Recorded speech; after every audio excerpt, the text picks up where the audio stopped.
Dobrý deň, vítajte v relácii v centre diania. Moje meno je David Hricišák a dnes sa budeme rozprávať o témach, ktoré zásadne ovplyvňujú medzinárodnú bezpečnosť. Vojna na Ukrajine, napätie okolo Iránu, ale aj aktuálne dianie v Afrike. Mojím hosťom je generál vo výslužbe doktor Jozef Viktorín, expert na vojenskú diplomáciu, obranu a bezpečnostnú politiku. Pán generál, vítajte. Ďakujem veľmi pekne za pozvanie. Som rád, že ste prijali toto pozvanie, pretože téma medzinárodnej bezpečnosti mi je veľmi blízka, keďže to študujem. Takže na tento rozhovor sa úprimne teším. Poďme teda na prvú otázku. Nech sa páči. Ja som studenú vojnu osobne nezažil, ale podľa toho, čo som sa učil, mám pocit, že ani počas studenej vojny sa veľmoci tak neprovokovali otvorene ako dnes.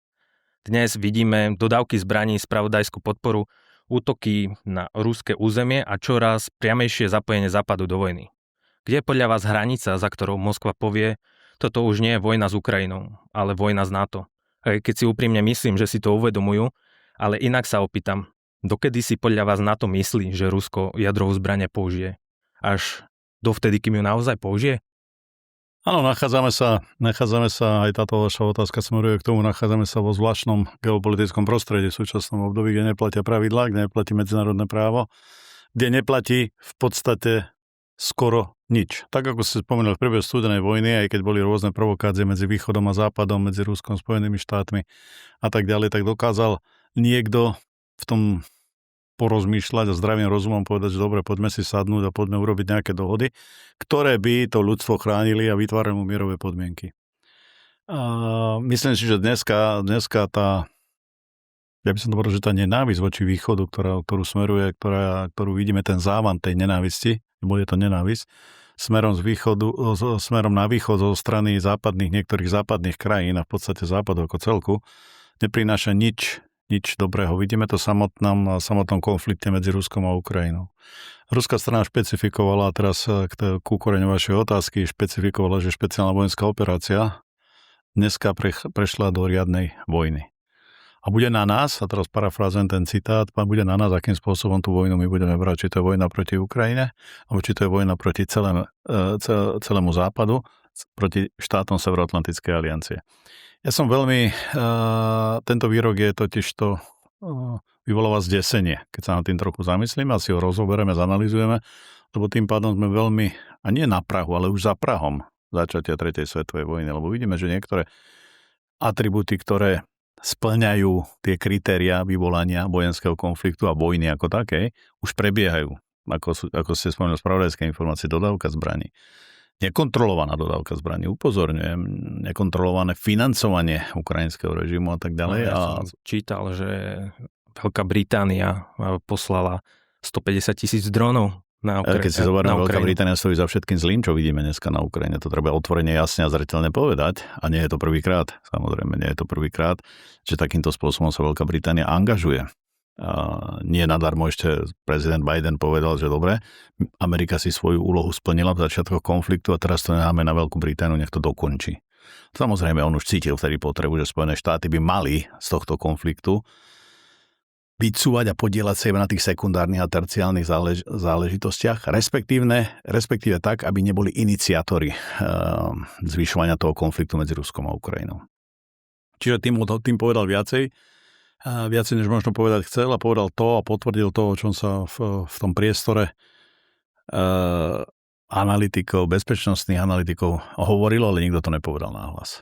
Čiže z tohto pohľadu si myslím, že je veľmi na škodu. Dneska prebieha summit Severoatlantickej aliancie v Ankare. Je druhý deň, dneska je končí, samozrejme. Vieme, aké závery asi príjma, na čo sa zameriava, okrem financovania Ukrajiny, zvýšenia HDP, zbrojenia, podpora obranného priemyslu. Proste je tam množstvo balíkov takých, ktoré ukazujú na to, že Severoatlantická aliancia sa na niečo pripravuje. Nie je to námier. Ja to dovolím si potvrdiť, že to nie je toto príprava na to, aby sme žili v mieri. Je to príprava na to, aby bola pripravená kedykoľvek pokračovať v bojových aktivitách, priamých. Teraz nehovorím o len priamých. Tie nepriame sú smerom k Ukrajine, pomoci k Ukrajine, to sú tie nepriame aktivity, a priamých v súvislosti s eskaláciou, pravdepodobnou eskaláciou situácie. Situácie na východe smerom k Ruskej federácii. Samozrejme, že každý tento štát a Ruská federácia takisto má určité červené čiary, nejaké hranice a nejakú svoju doktrínu, nejakú svoju stratégiu, kde rozhoduje, že čo použijeme teraz, čo použijeme v tom druhom kroku, v treťom, štvrtom. A vaša otázka, ktorá smerovala k použitiu jadrových zbraní, ja si myslím, že tento moment je veľmi dôležité a bolo by veľmi, veľmi, veľmi zlé a nemyslím si, že už je to dneska na medzinárodnom spoločenstve. Dneska to už je len na tom samotnom rozhodnutí Ruskej federácie, že kedy tie zbrane použije a ako. Ale tým pádom sa dostávame do absolútne nezávidenia hodnej situácie a dostávame sa do takého ozbrojeného konfliktu, respektíve vojny, ktorú si nevieme predstaviť. Nielen my, čo tu rozprávame teraz o tom, ale len tí všetci ostatní okolo nás. A toto pravdepodobne nechceme. Čiže ja tam vidím otázka dialogu, hľadania riešení diplomatickou cestou je asi jediné možnosť, sú jediné možné cesty, akým spôsobom sa dopracovať k nejakým dohodám, ktoré budú platiť. K neprímeriu, ale k nejakým dohodám, mierovým dohodám, ktoré budú platiť a budú vytvárať určitý rámcový priestor na to, aby ten svet, ten signál, že chceme žiť v miery, že chce to aj východ, chce to aj západ, sú to aj Spojené štáty, že je to komplementárna odpoveď a výsledok tých nejakých, buď bilaterálnych, alebo iných rozhovorov v inom formáte okolo nejakého okrúhleho stola. Čiže toto ja vnímam a som presvedčený o tom, že stále tí predstavitelia, ktorí sa zúčastňujú na tomto procese, majú k tomu blízko, len je otázka tej ochoty. Že či ísť do toho, lebo viete, kompromis musíte prijať tak, že vždy niečo stratíte. Vždy niečo získate, vždy niečo stratíte. Teraz otázka priorit. Je prioritou niečo získať? Alebo otázka priorit je tá, že nechcem nič stratiť. A toto je to rozhodnutie, ktoré si musia politici sami nájsť na to sú vnútornú odpoveď a dokázať si na toto odpovedať. Ešte by som chcel k tej Severoatlantickej aliancii. Mňa najviac mrzí, lebo kedy si prebiehal fantastický dialog v rámci Severoatlantickej aliancie, keď boli rôzne zasadania na to Rusko, na to Ukrajina.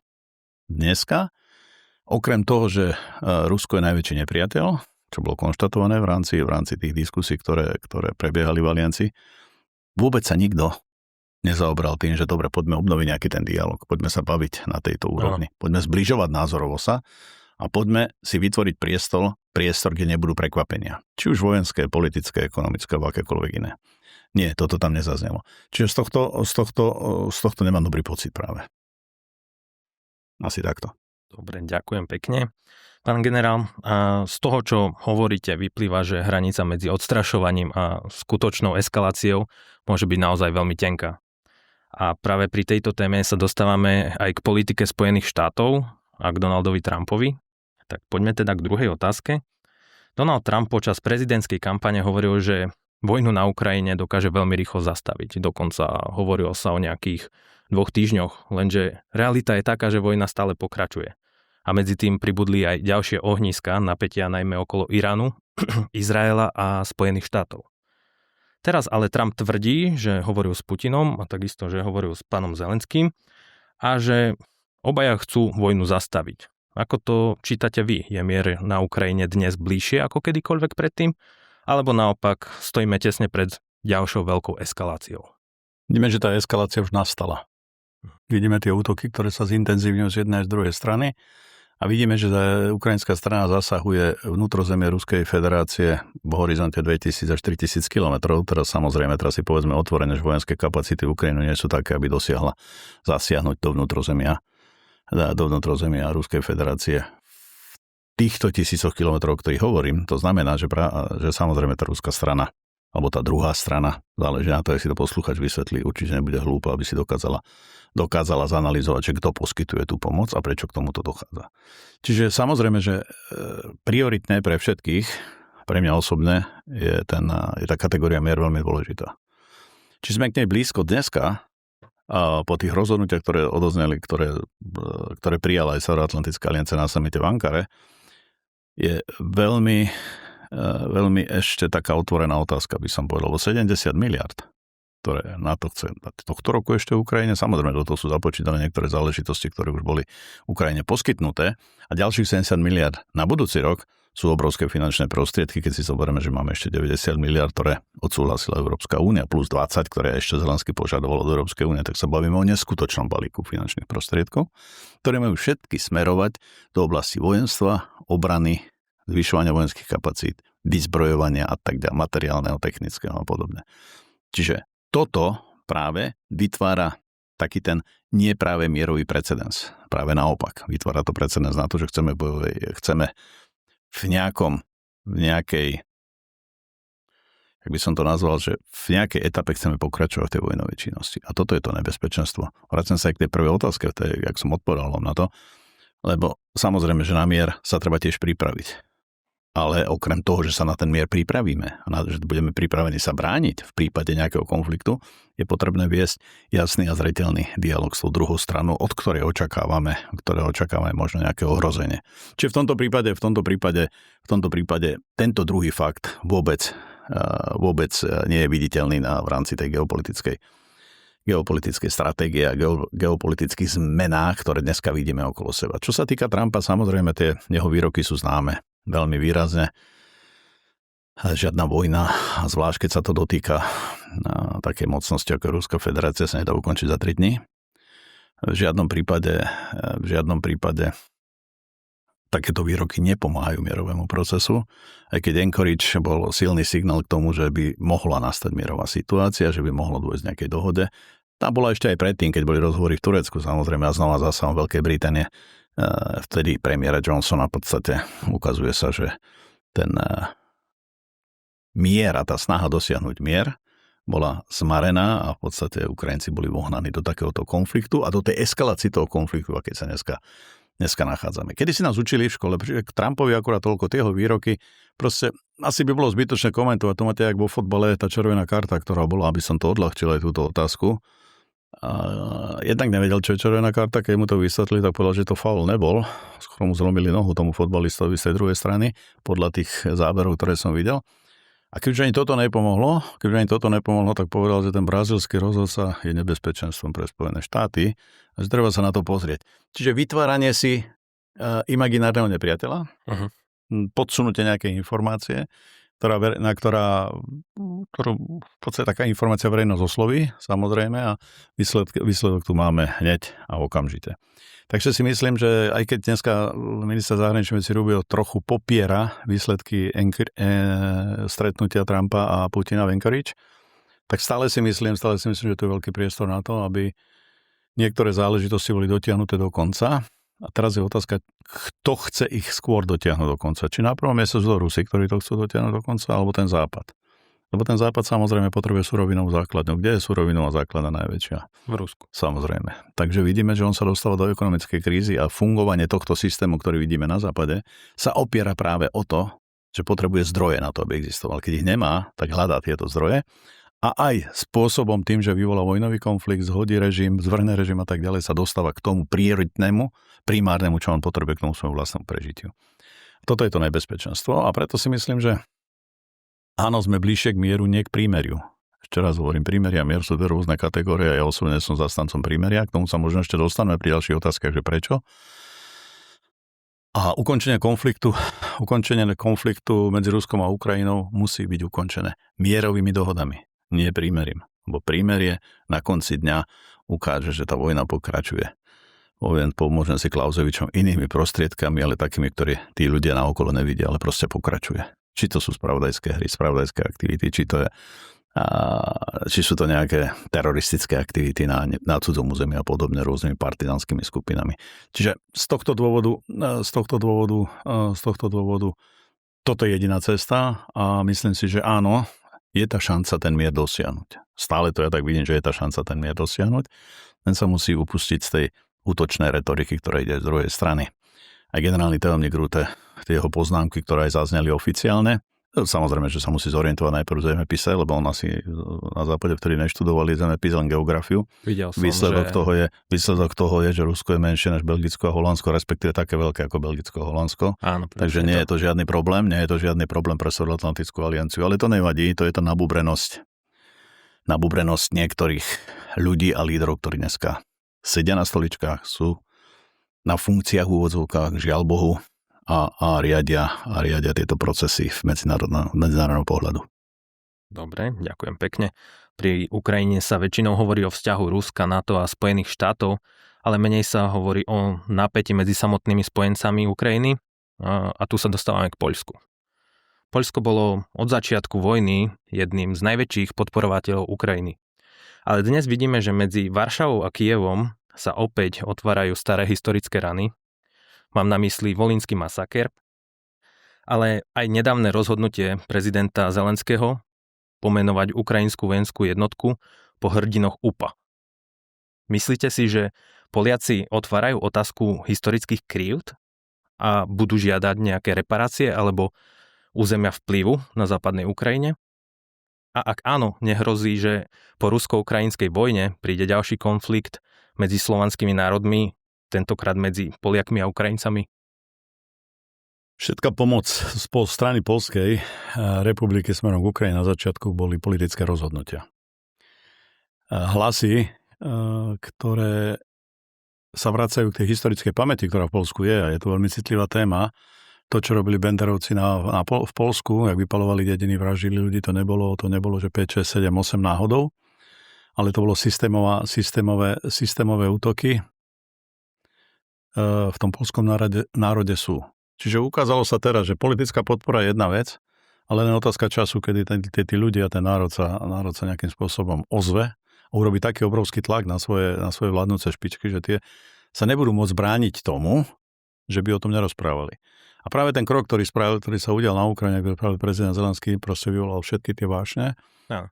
Ale ja by som to použil slovo vášne, ale ktoré sa opierajú práve o tú historickú pamäť, ktorá v poľskom národe je z generácií na generácie.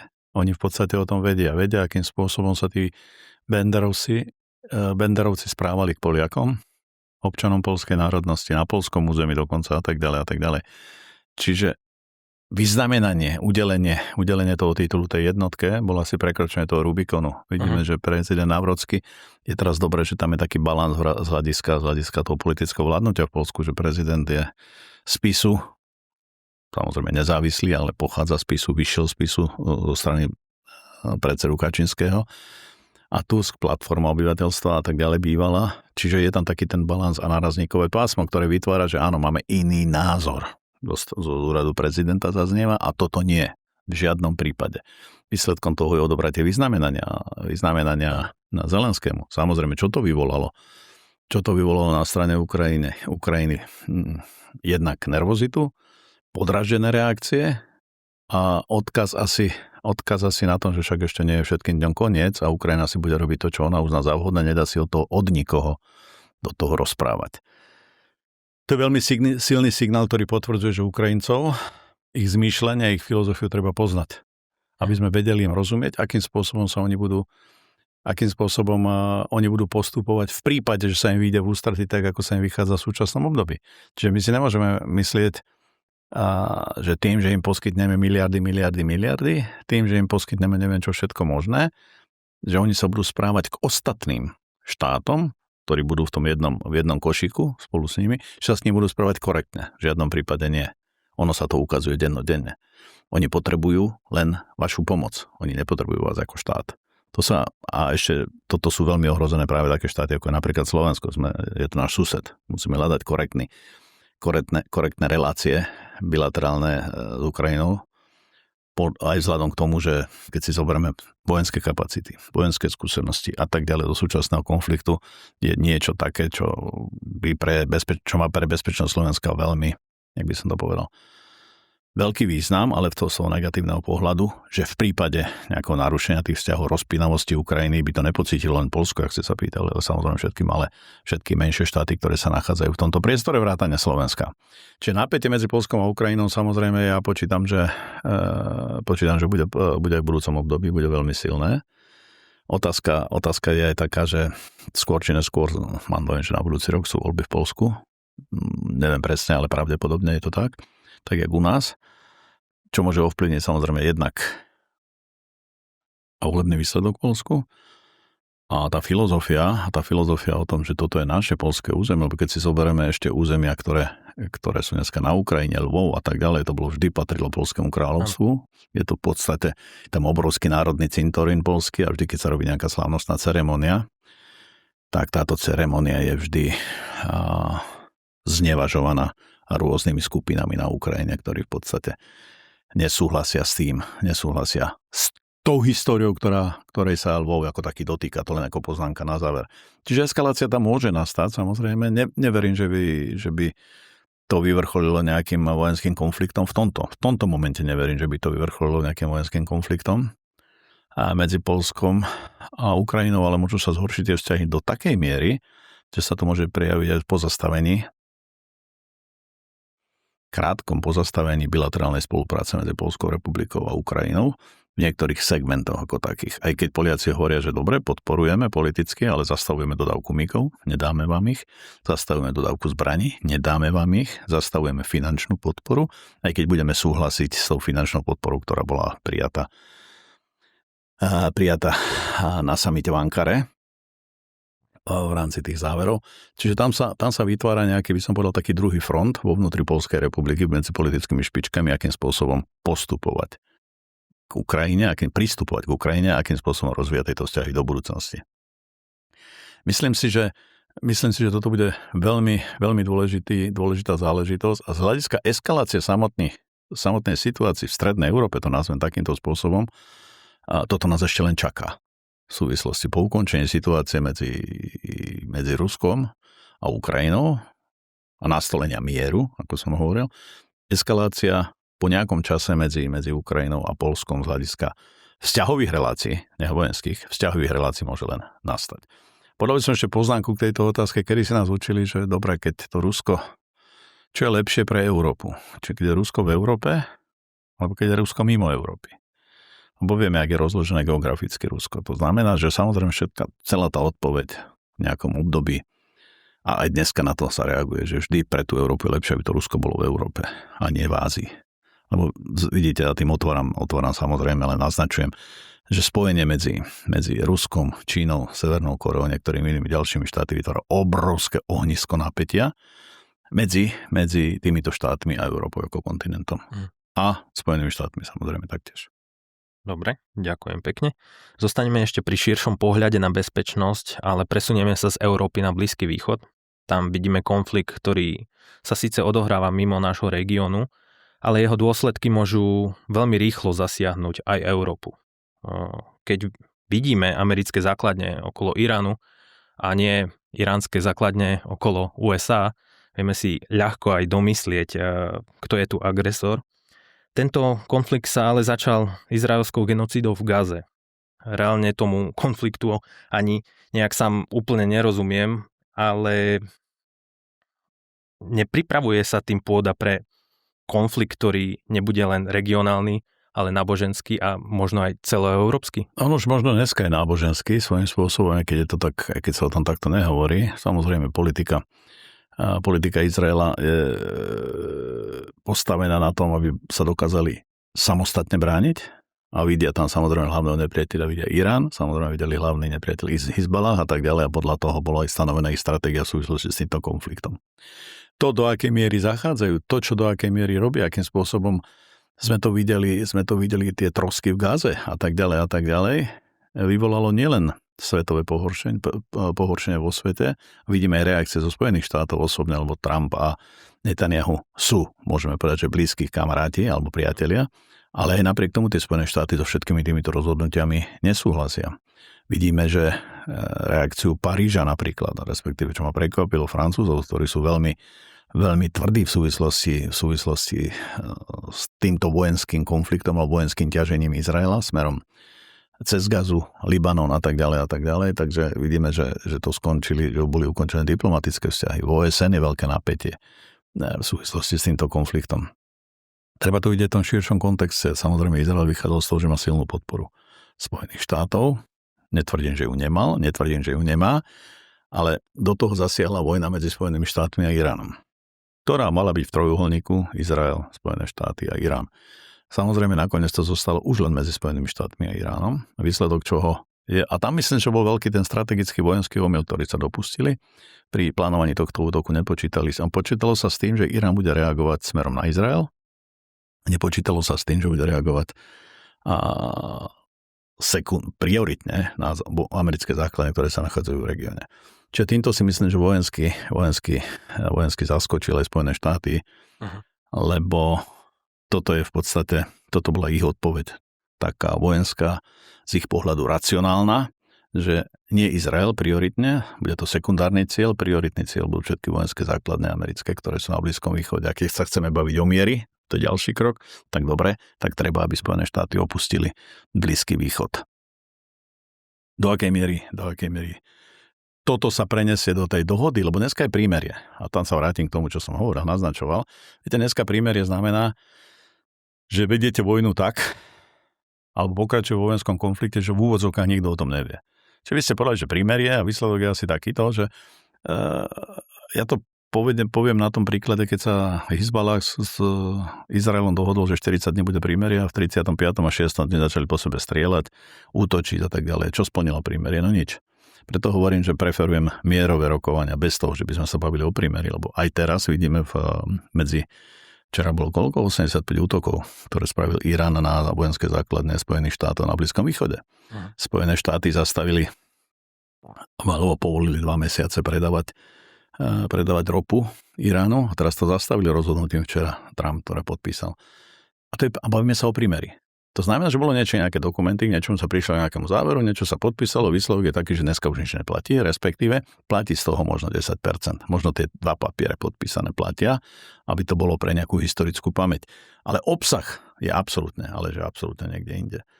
Čiže aj z tohto pohľadu tento konflikt, v tom konflikte treba povedať, že Spojené štáty sa prerátali. A politicky, hlavne.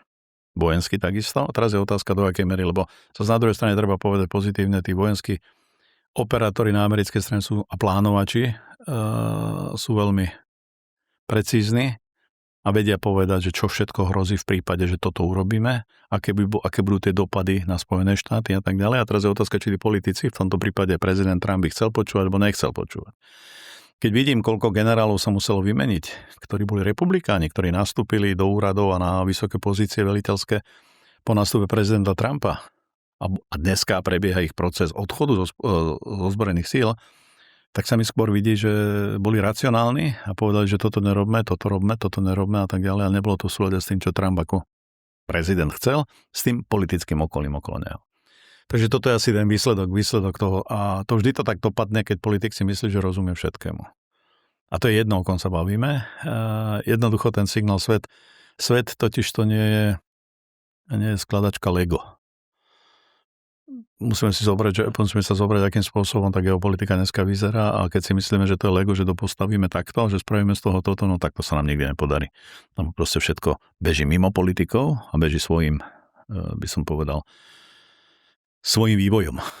Každá štát má vlastnú filozofiu, vlastný názor. A toto je potrebné rešpektovať a počúvať sa. Ak to nedokážeme, tak môžeme rozprávať o papieroch s prímerím, koľko chceme. Výsledok bude vždy, jak sa hovorí, že ako na jeseň, keď zafúka vietor, tak listy sa rozbehnú na všetky strany a musíte ich hľadať, aj tak sa vám ich nepodarí pozametať a do vreca. Čiže takýmto spôsobom asi by sme dopadli s tým prímerím. Čiže treba sa vrátiť za stôl a treba rokovať. Ten Irán bol výrazne, jeho možnosti a kapacity boli podcenené jednou aj druhou stranou. Dokonca som prekvapený, že niektoré vojenské podcenie došlo aj zo strany Izraela, vzhľadom k tomu, že mali veľký prehľad o tom, čím Irán disponuje. Ukázalo sa, že to tak reálne a finálne nie je, lebo súčasne používané zbraňové prostriedky, ktoré Irán používa na Blízkom východe, sú tie, o ktorých sa hovorilo, ktoré nikto nevidel a všetci si mysleli, že Irán ich nemá, že to je len také fabulovanie, aby vytváral si nejaký, by som povedal, obranný val, že neútočte na nás, lebo použijeme niečo, čo sme síce nepriznali, že máme, ale my vám teraz hovoríme, že to máme. Čiže asi z tohto pohľadu. A teraz tá fabulácia sa ukázala ako realita v tom reálnej bojovej činnosti. Ďakujem. Keď hovoríme o konfliktoch, väčšinou sa sústredíme na Ukrajinu alebo Blízky východ. Ale čo Afrika? Teraz je tam veľký pohyb a u nás sa o tom hovorí dosť málo. Preto sa v ďalšej otázke chcem presunúť do Afriky, najmä do Mali a jeho okolia. Krajiny, ktoré boli 10 ročia pod silným francúzskym a západným vplyvom, sa čoraz viac obracajú na Rusko. A celý západ tam stráca svoje pozície. Je to podľa vás koniec starého koloniálneho systému v Afrike? Ja si myslím, že keď sa bavíme o starom koloniálnom systéme, ten koniec už v podstate bol dosiahnutý niekoľko desiatok rokov dozadu, ale samozrejme tie tendencie tam pretrvávajú. Lebo tie štáty v Európe, ktoré ste spomínali, napríklad Francúzsko, stále si myslí, že áno, však to je, vytvoríme im priestor, môžu prísť študovať, to im ponúkame, za to do Francúzska a tak ďalej. To je takéto ospravedlnenie alebo ukázanie, že áno, nepriame priznanie si tej viny, že sme kolonizovali a sme drancovali a neviem čo všetko možné. A predpokladali aj s týmto programom a projektom, že vytvoria si ten stály vplyv, napríklad Mali, ktoré spomínate. Viete, prečo je záujem o Mali? Je tam všetko takisto, ak sa bavíme o Rusku. To sú tam všetky nerastné suroviny a je ich tam, ani sa nedajú odhadu na koľko 100 rokov, alebo koľko 1000 rokov tých nerastných surovín. Čiže áno, toto je ten záujem a prečo sa obracajú na Rusko, cítia väčšie bezpečnostné záruky. Zase si povedzme otvorene, že to Rusko neprišlo do Afriky dneska, teda alebo včera. To Rusko je v Afrike od 50. rokov. Svojím spôsobom si budovalo nejaké základné spoločne s Čínou, ktorá tam bola prvá, ktorá je tam veľmi, veľmi silne etablovaná. Jednotlivých štátov zameraná na to strategické, čo africký kontinent potrebuje, voda, vodné zdroje, jedlo a tak ďalej, proste výstavba rôznych elektrovodov, rôznych elektrostaníc a tak ďalej. Proste postavenie takej tej vnútornej infraštruktúry a tam samozrejme majú ten vplyv. Potom nastúpia politické špičky, vidíme, ako prebiehajú revolúcie v afrických niektorých štátoch, že nie je to len voľbami. No a samozrejme tá orientácia na Rusko, aj Čínu, to podotýkam, je v tomto prípade absolútne vychádza z tej reálnej situácie, lebo videli, že ten západ im stále, samozrejme, čo im zobral, akým spôsobom sa k ním choval a ako toto chce zastreť tými rôznymi projektami a ponúkami, ktoré som spomínal, že dobre, môžete študovať a tak ďalej, u nás dáme vám, môžete dostať trvalé občianstvo, ale ono to nevytvára to ten moment, ktorý tá Afrika si zaslúži, aby mala. To znamená, že ona potrebuje byť, takisto tie štáty potrebujú bezpečné, potrebujú sa rozvíjať, potrebujú si presadzovať svoju vlastnú filozofiu, bez toho, že by niekto vplýval na nich, že toto musíš nechoď rovno, chod doprava, chod doľava. Proste určovať im tie trendy toho vývoja. Čiže je to absolútne normálna situácia, ktorá dneska nastala v Afrike. A tiež mňa bude samozrejme zaujímať, akým spôsobom sa to bude vyvíjať ďalej, lebo tam sa nebavíme len o Mali. Tam sa bavíme o Venezuele dneska, ktorá není síce africkým štátom, ale vidíme, že čo sa tam stalo, aký precedens. Teraz poďme ďalej, je tam Sudán. Jeden, druhý rozdelený, chudobnejší, druhý bohatší. Prečo to bolo rozdelené? Akým spôsobom tam bude vplyv Ruska, Číny v súvislosti s deeskaláciou toho napätia, občianske vojny v Afrike, niektoré prebiehajú. Akým spôsobom zasiahne proste tieto štáty východu, tie štáty ako Rusko, z Ázie, Čína a tak ďalej, niektoré iné akým spôsobom zasiahnu, akú pomoc, aký balík pomoci Afrike ponúknú. Tie africké štáty dneska vidíme tie vysoké rozhovory, ktoré prebiehali medzi Nikaraguou a Nigerom a Ruskou federáciou, medzi inými ďalšími štátmi, ktoré sa tam nachádzajú a tak ďalej. Takže vidím tam, že tam bude ďalší taký stret medzi Západom a Východom. Skončí konflikt na Ukrajine, verím, že skončí mierom, môže sa vytvoriť precedens nielen medzi Ukrajinou, ak sme spomínali Ukrajinu, Poľsko, to je stále v európskom priestore, ale môže sa vytvoriť priestor na africkom kontinente medzi Afrikou a západnými štátmi, alebo západnými európskymi štátmi. Medzi Afrikou a Spojenými štátmi a tak ďalej, lebo to znova sa bavíme o záujmoch. O ničom inom sa nebavíme v tomto smere. Každý štát nocnosti majú záujmy a chcú si ich presadiť za každú cenu. Niektorí to robia systémovo, niektorí to robia vojenskými aktivitami, ako vidíme. A ešte prečo sa u nás o tom takmer vôbec nehovorí? Viete, kedy si bola taká záležitosť, že pomáhajme Afganistanu a keď ste prišli do Medzilaboriec a opýtali ste sa, že či prispieje 5 korunami alebo 5 eurami na Afganistan, tak vám tí ľudia povedali, že kde je Afganistan.